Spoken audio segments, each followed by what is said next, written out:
Hi everyone, in this video I'm going to share with you how to create a stunning effect in Microsoft PowerPoint by inserting a video or image inside of text in Microsoft PowerPoint. First, you're going to insert your video or image. Simply click insert, click video here, and then video on my PC. Okay, so you're going to choose a video, any video you want to insert inside of text in PowerPoint. Okay, select one, click, and then click insert. Okay, so you have already inserted video, and then you can craft the video if you want to remove unnecessary portion of the video. You can click craft, and then you can simply drag these black lines to fit the video on your slide.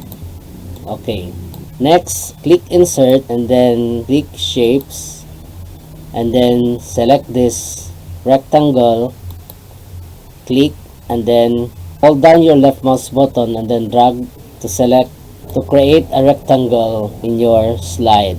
Next, you click the block and you make sure that you click shape outline and you click no outline.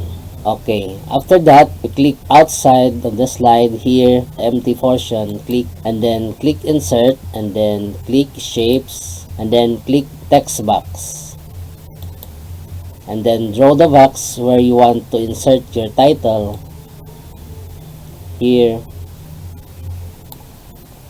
and then select the color of your text. In this case, you click white, and then you type the title. For instance, you type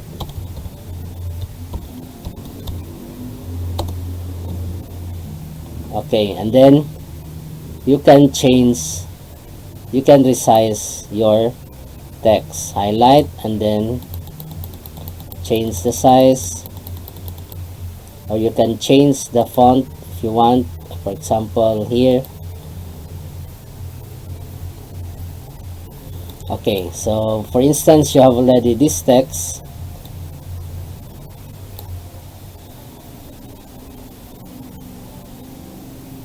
Click outside here, and then select your shape, the block shape, click, and then hold down the shift on your keyboard, hold down, do not release, and then click the word computer. Okay, so this time make sure that you have selected first the shape and then the text, the sequence. Okay, next you're going to click here at format, and then click merge shapes, click here, and then combine.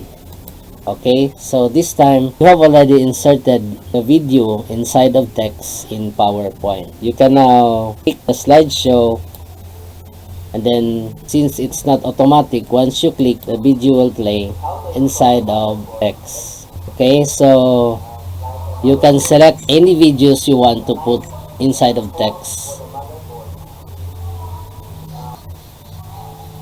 Okay, so that's all how to insert a video or text or image inside of text in PowerPoint. If you are new to my channel, please consider subscribing and hit the notification bell so that you will be updated of all the videos and tutorials that I'm going to upload. Thank you so much for watching.